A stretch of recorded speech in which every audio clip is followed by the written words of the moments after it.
Hilli was the bloodiest battle of 1971 war. युद्ध का पहला कदम पाकिस्तान की धरती पे जिस पलटन ने रखा वो हमारी पलटन थी। सच्चा बहादुर मैदान जंग में घुसते ही शेर की तरह दहाड़ता है। चाहे कुछ भी मुकाबला करना पड़े, हम अपनी जिंदगी को उस काम में लुटा देंगे।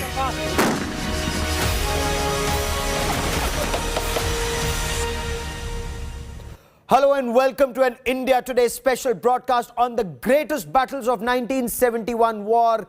I'm Gaurav Sawant. 1971, when Pakistan was split into two, Bangladesh was born and 93,000 Pakistani army soldiers surrendered to India. Now, one of the fiercest battles, virtually for every inch of territory, was fought at Hilli in then East Pakistan. The battle where Pakistan army did put up a very fierce resistance but failed in the face of unparalleled valor, sheer grit and determination of Indian soldiers and commanders.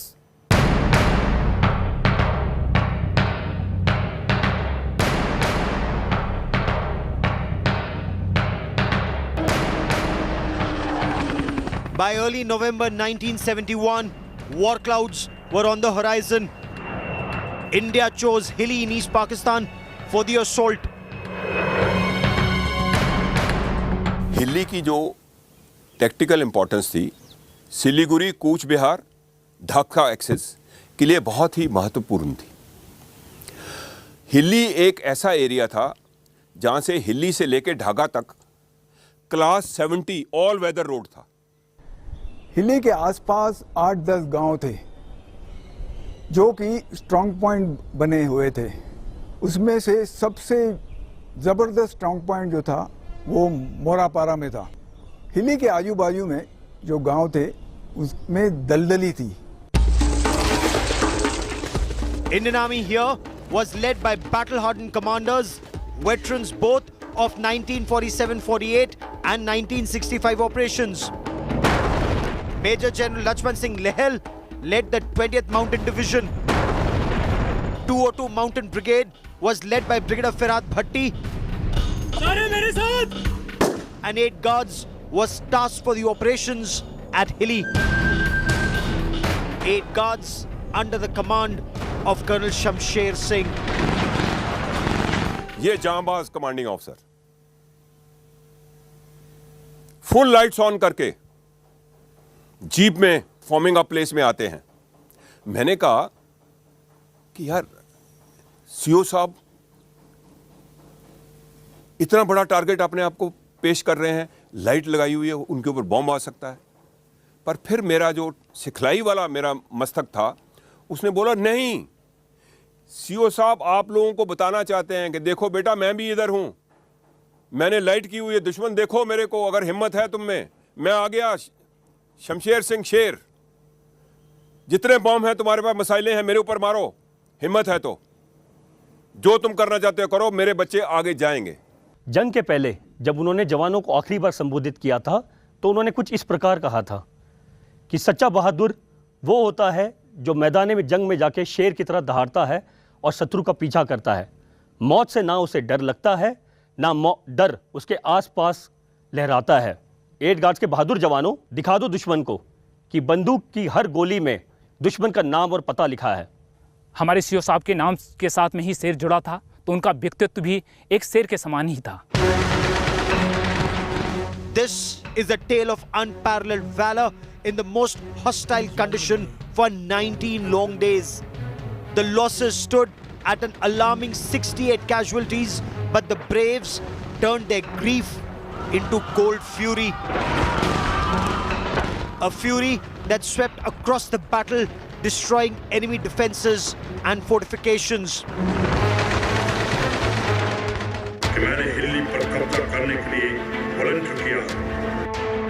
The date chosen for the offensive was the night intervening November 22nd and 23rd, 1971.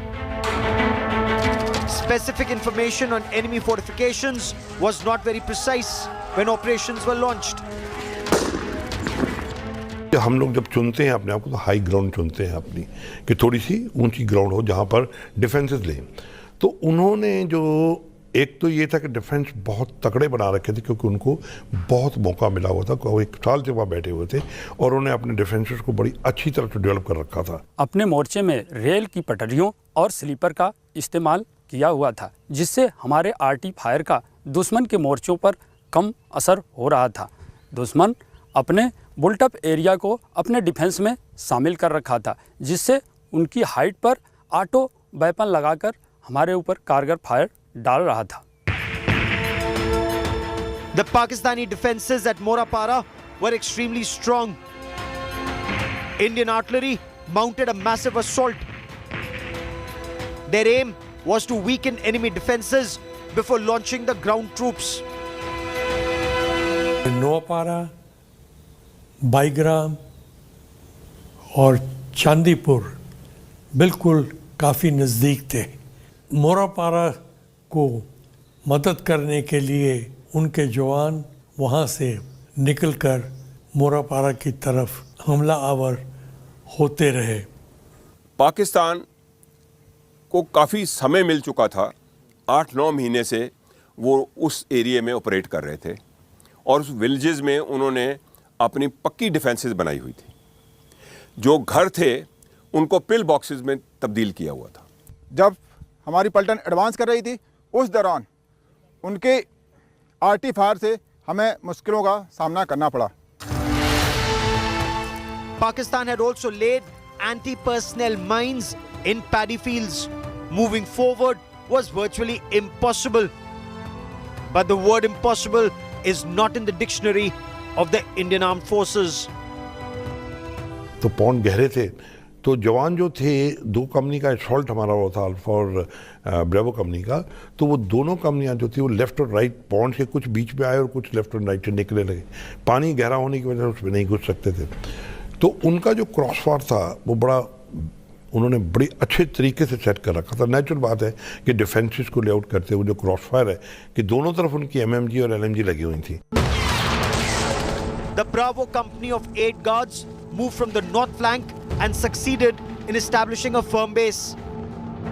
The Charlie company captured Noapara, held by Pakistani forces who fled in the face of a fierce Indian assault. Artillery fire से हमला शुरू हुआ, ज़बरदस्त artillery fire हुआ था और रात को तकरीबन 9-10 बजे हमने नोआपारा जो कि मोरापारा से आगे था उसके ऊपर चार्ली कंपनी ने हमला किया और वो ज़्यादा कुछ रेजिस्टेंस के बगैर हमने कैप्चर किया। नोआपारा कैप्चर करने के बाद हम मोरापारा की तरफ लड़े। The Alpha and Bravo companies were advancing towards their destination under the cover of an artillery assault.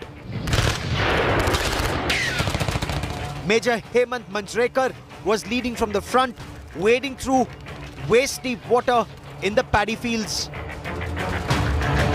Major H D Manjrekar एक हाईली मोटिवेटेड ऑफिसर थे जो कि हर एक क्षेत्र में अच्छा प्रदर्शन करते थे।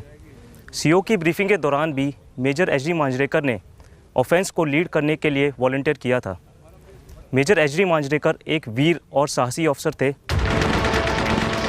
Major Manjrekar, despite being hit, pulled out a grenade and charged through a hail of enemy bullets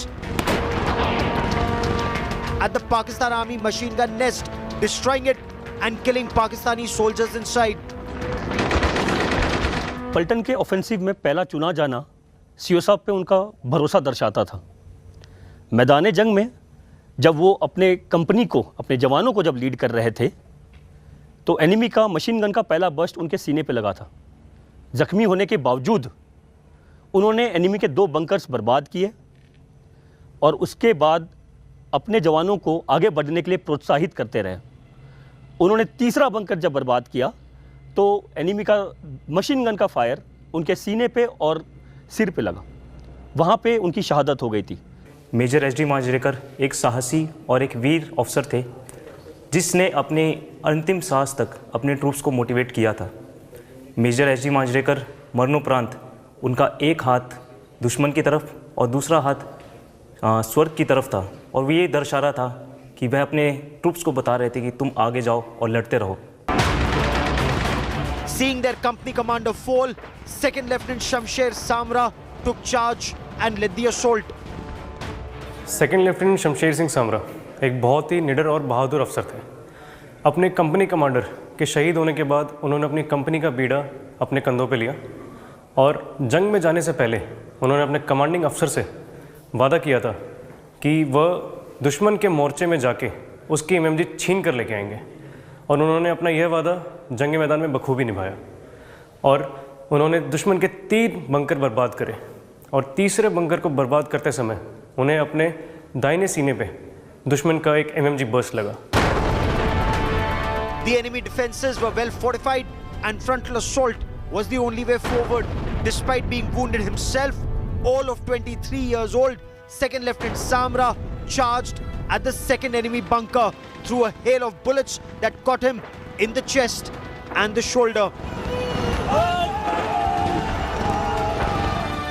This was unprecedented valor, charging headlong into enemy bullets to destroy their bunkers and fortifications. During training, Second Lieutenant Shamsher Samra had told his brothers in arms he would destroy enemy machine gun positions with his bare hands. And when he fell in battle, he had his hands around a Pakistani machine gun and lobbed a grenade inside the Pakistani machine gun nest. Now the Alpha Company had one aim: to completely destroy enemy fortifications and take control of the area. Havaldar Kailash Nath Tiwari and Havaldar Manbal Upadhyay, despite being grievously wounded, led the charge till they fell, displaying bravery beyond the call of duty in the line of fire. आप ये समझें कि जैसे 2 गुटों में लड़ाई होती है, जो चीज़ हाथ में आए, बट आया हाथ में बट, स्पेयर बैरल हाथ में आई स्पेयर बैरल, और घुसे मुक्के जो भी हाथ में आया घुसम घुसा लड़ाई हुई। When Alpha Company informed the commanding officer of the supreme sacrifice of the braves, the CO tasked the youngest officer, Second Lieutenant Parmanand Gupta, to now lead the charge. That night, our braves charged against all odds. In the finest traditions of the Indian Army, young officers led from the front, destroying more enemy bunkers. Second Lieutenant Gupta was leading the charge before he was killed in action.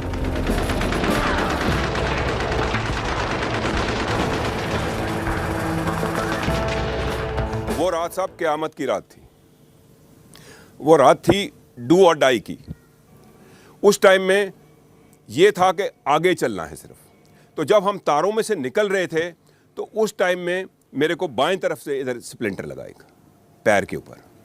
पैर में splinter लगा तो मैंने देखा कि कोई बात नहीं, जोश बहुत था, दर्द नहीं हो रही थी उस टाइम में। फिर आगे बढ़े साहब। इतनी देर में जैसे ही हम तकरीबन 300 गज से 250 गज दूर रह गए दुश्मन से, उन्होंने फायर शुरू कर दिया साहब। जब फायर शुरू किया तो काफ़ी कोऑर्डिनेटेड डेडली फायर था। इससे पहले हमारी जो राइट साइड की प्लेटून थी उसमें हमारे जो सूबेदार राज बहादुर साहब थे, अनफॉर्चुनेटली साहब वो फ्रेगमेंटेशन माइन से ज़ख्मी हो गए। वो ज़ख्मी होते हुए भी उन्होंने अपनी प्लेटून को बोला कि आगे बढ़ो, और साथ साथ क्रॉल करते रहे साहब। जैसे ही क्रॉल करते रहे, आगे जब उनके रेंज में आए दुश्मन के बंकर, हैंड ग्रेनेड उन्होंने दुश्मन के बंकर के ऊपर 2 बंकरों के ऊपर फेंका, और उसके बाद में उनको छाती के ऊपर ब्रस्ट लगा और उधर ही वो वीर गति को प्राप्त हुआ। The Bravo Company with Subedar Raj Bahadur Singh and Naib Subedar Muhammad Naeem charged at the enemy defenses. Despite being caught in enemy's anti-personnel minefield, they did not lose hope, nor did they retreat. The aim was to continue the charge till some soldiers at least reached across the minefield in the finest traditions of the Indian Army. Both Subedar Raj Bahadur Singh and Naib Subedar Muhammad Naeem fell in battle, and the charge was then led by the Delta Company under the command of Major K.K. Rao. He was hit by a burst of enemy gunfire, but he refused to be evacuated and continued to motivate his men to attack. As he made the supreme sacrifice of his life in operations, Captain Vishnu Sharma led the charge and sought artillery support and bombardment on themselves, despite being in very close quarter combat with the enemy forces. Their aim was to neutralize the enemy advantage. अगर हम अपने ऊपर ही, अपने position के ऊपर ही arty fire मंगवा लेते हैं तो खुद के जान को भी खतरा होता है. The Indian Army artillery assault compelled the enemy to take shelter, enabling our braves to move forward despite suffering casualties. In combat, to attack and overwhelm an enemy battalion, usually 2 to 3 battalions are deployed to attack from multiple flanks. But here, the Indian Army did not have the luxury of deploying multiple battalions. One battalion of the Indian Army was attempting not just to dislodge the well-entrenched Pakistani battalion, but also take over that territory. So fierce was the assault that in the first 4 hours, 50 soldiers of the Indian Army had made the supreme sacrifice of their lives. In this operation, more than 100 soldiers were injured. 50 had made the supreme sacrifice of their lives. The battalion was bleeding. The commanding officer was braved for the valor of our soldiers, and the superiors gave him the option to pull back, but he refused. The commanding officer and every soldier of the battalion refused to pull back. Impressed with the valor, Lieutenant General J.S. Arora, then Army Commander Eastern Command, visited the injured soldiers at the military hospital and was awestruck by their commitment. उस वक़्त उन्होंने एक जवान से, NCO से ये पूछा कि बच्चे तुमको लड़ाई में कैसी गोली लगी? उसने बोला, जनाब आप देखेंगे अगर आप मोरापारा पे जाएंगे कि हमारे हर जवान को उसकी जो पोजीशन है गिरने के बावजूद वो पाकिस्तान की तरफ मुंह किया हुआ है. कोई जवान ऐसा नहीं मिलेगा आपको जिनके पीठ में गोली लगी हो. The braves were then tasked to fulfill their aim, whatever the cost. The challenge remained immense. The T-55 tanks leading the charge from the flanks could not advance because they were caught in the marshy land. The Indian Army on the 24th of November at first light launched a fresh offensive. They launched a fierce attack and succeeded in increasing their toehold. अभी भी स्थिति सुधार नहीं हो रही थी, तो इसलिए सीओ साहब लेफ्टिनेंट कर्नल शमशेर सिंह ने तीसरी कंपनी को हमला करने का आदेश दिया. तीसरी कंपनी के कंपनी कमांडर थे मेजर के Rao.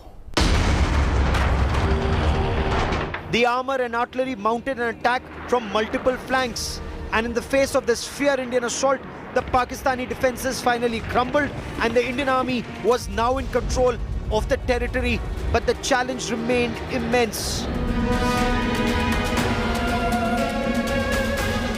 Soon after taking control, the Indian forces began deploying to fortify the defenses and prevent a swift counter-attack from Pakistan that followed. And sure enough, Pakistan Army launched wave after wave of counter-attacks. In the initial phase of the battle, Pakistan had also used air power to target Indian defenses. However, India relentlessly hit back and wave after wave of Pakistan Army counter-attacks were beaten back.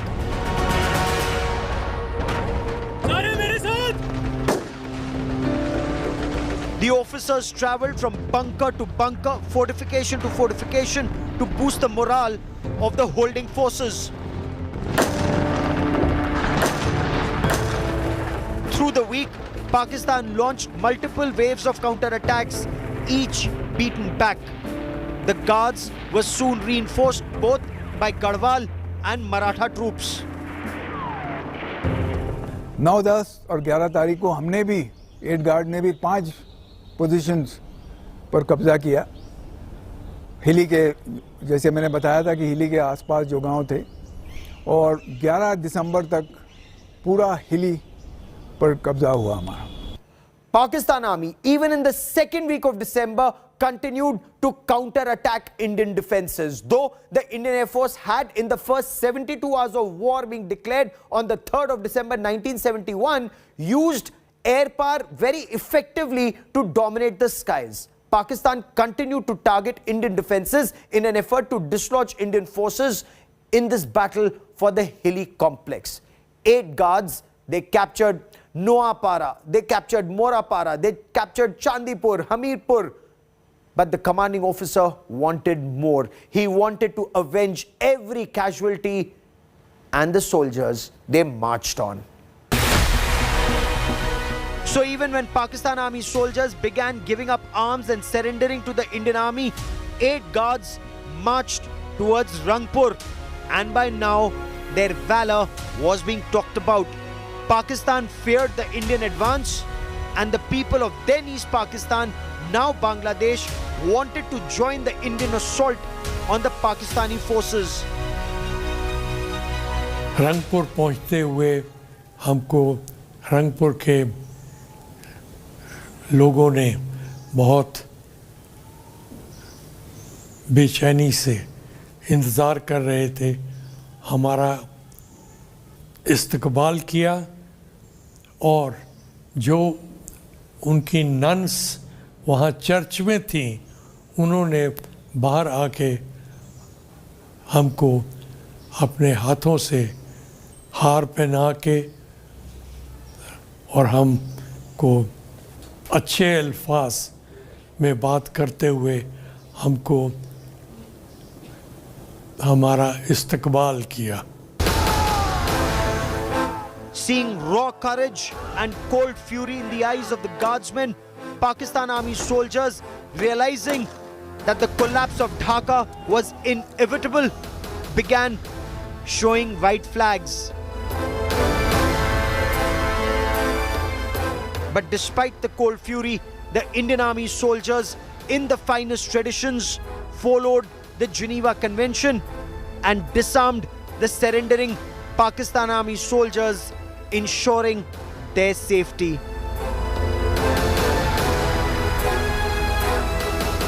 The battle for Hilli Complex was one of the toughest battles of the 1971 India-Pakistan war. 8 guards lost 70 soldiers, including 4 officers and 2 junior commissioned officers. There were 50 casualties in the first 4 hours of conflict.